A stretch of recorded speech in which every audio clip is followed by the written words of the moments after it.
नमस्कार विद्यार्थी मित्रांनो, परिवर्तन लर्निंग सेंटरमध्ये तुमचं स्वागत आहे। My name is S P sir. विद्यार्थी मित्रांनो, या ठिकाणी 12th फिजिक्स आणि 12th फिजिक्सच्या फायनल बोर्ड एग्जाममध्ये एग्जाम हॉलमध्ये जेव्हा तुम्ही पेपर सॉल्व करत असता 3 तासाचा, तर कोणत्या सेक्शनसाठी किती वेळ द्यायचा हे जर तुम्हाला टाइम मॅनेजमेंट जमलं नाही रे विद्यार्थी मित्रांनो, शेवटी अक्षरशः तुम्ही ढसा रडाल, कारण की इंग्लिशच्या पेपरला टाइम मॅनेजमेंट विद्यार्थ्यांना जमलं नाही। त्याच्यामुळे विद्यार्थ्यांना खूप छोटी गोंधळ झाला आणि येत असून देखील त्यांना टाइम मॅनेजमेंट जमलं नाही। तर विद्यार्थी मित्रांनो, त्याच्यामुळे हा व्हिडिओ बघायचा आहे। ओके, चला ठीक आहे। तर आता सर्वांना माहिती आहे, यस, आपल्या फिजिक्ससाठी बघा विद्यार्थी मित्रांनो, फिजिक्ससाठी टोटल किती सेक्शन आहेत? फिजिक्ससाठी टोटल 4 सेक्शन आहेत। ओके, 70 मार्काचा पेपर आहे आणि 4 सेक्शन आहेत। याच्यामध्ये बघा सेक्शन ए, त्याच्यानंतर सेक्शन बी, त्याच्यानंतर सेक्शन सी आणि त्याच्यानंतर सेक्शन डी। तर कोणत्या सेक्शनसाठी किती टाइम द्यायचा आहे हे खूप महत्त्वाचं आहे, बरोबर आहे।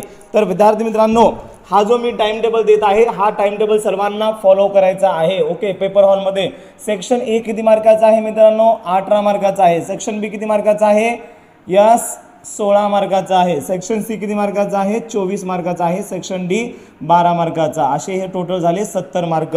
आता तुम्हाला टाइम किती द्यायचा आहे मित्रांनो? बघा इकडं, तर या ठिकाणी हा 1 मार्काचा एक क्वेश्चन आहे, 1 मार्काचा एक क्वेश्चन आहे। त्याच्यानंतर हा 2 मार्काचा एक क्वेश्चन आहे, त्याच्यानंतर हा 3 मार्काचा एक क्वेश्चन आहे आणि त्याच्यानंतर या ठिकाणी हा 4 मार्काचा एक क्वेश्चन आहे, बरोबर आहे। आता तुम्हाला टाइम किती द्यायचा आहे? तर सेक्शन ए साठी मित्रांनो तुम्हाला या ठिकाणी टोटल 35 मिनिटं द्यायचे। सेक्शन ए साठी तुम्हाला 35 मिनिटं द्यायचे। सेक्शन बी साठी विद्यार्थी मित्रांनो, कोणत्या बी परिस्थितीमध्ये 50 मिनिटांमध्ये हा सेक्शन बी तुम्हाला सॉल्व करायचा आहे। 16 मार्क आहेत, 8 क्वेश्चन तुम्हाला सॉल्व करायचे आहेत। सेक्शन सी साठी मित्रांनो 70 मिनिटं टाइम घ्या, 1 तास 10 मिनिटाचा टाइम तुम्हाला सगळ्यात जास्त टाइम या ठिकाणी सेक्शन सी साठी लागणार आहे। मोठे मोठे प्रश्न असतील। आणि सेक्शन डी साठी मित्रांनो 35 मिनिटं। ओके, तर अशा पद्धतीनं जर समजा सगळ्यांची आपण जर बेरीज केली तर ही बेरीज येते 180 मिनिट, म्हणजे किती झाले?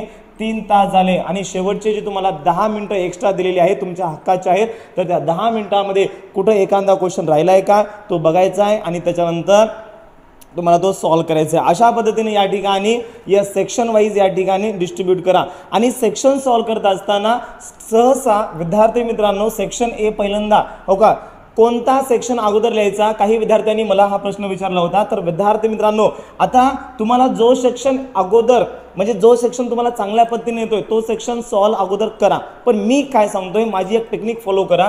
तर सेक्शन ए अगोदर तुम्ही सॉल्व करू नका, फक्त लिहा। सेक्शन ए लिहा, त्याच्यानंतर क्वेश्चन नंबर 1 या ठिकाणी याच्यामध्ये 1 आणि जे बी समजा ऑप्शन नंबर आहे ते लिहायचं आहे। त्याच्यानंतर सेकंड MCQ ऑप्शन नंबर समजा बी असेल, सी असेल, समजा सी आहे ते लिहायचं पूर्णपणे, बरोबर आहे। सेक्शन ए पूर्णपणे 3 पेजेस काय करा, सेक्शन ए ला 3 पेजेस सोडून द्या। त्याच्यानंतर सेक्शन बी पासून सुरुवात करा, कारण की हे छोटे छोटे प्रश्न असतात, लवकर होतात। इथे लक्षामध्ये जर समजा तुम्ही सेक्शन डी जर सॉल्व केला आणि एक्झामिनरचा एक माइंडसेट असतो बघा, पहिल्यांदा section A, section B, section C आणि सेक्शन डी, म्हणजे ही सिक्वेन्स जर समजा तुम्ही फॉलो केली तर तुम्हाला चांगले मार्क पडतील। इथे लक्षामध्ये असं काही कंपल्सन नाही की समजा तुम्ही अशी सिक्वेन्स फॉलो करावी, तुम्ही कोणतीही सिक्वेन्स फॉलो करू शकता।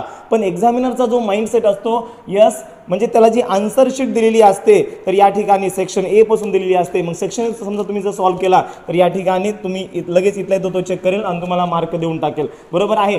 पण सेक्शन ए पहिल्यांदा अगोदर लिहायचा पण सॉल्व करायचा नाही, 3 पेजेस जागा सोडून द्यायची आणि 4थ्या पेजला सेक्शन बी टाकायचं आणि क्वेश्चन सॉल्व करायचे। क्वेश्चन नंबर 3 पासूनचा पार्ट या ठिकाणी सॉल्व करायचा आहे। क्वेश्चन नंबर 4 जे बी असतील समजा ते लक्षामध्ये, नंतर सेक्शन सी सॉल्व करा, नंतर सेक्शन डी सॉल्व करा। इथे लक्षामध्ये ही सिक्वेन्स फॉलो केली तर एक्झामिनरचा माइंडसेट चांगला असेल आणि तो तुम्हाला खुल्या हाताने मार्क देऊ शकतो, बरोबर आहे।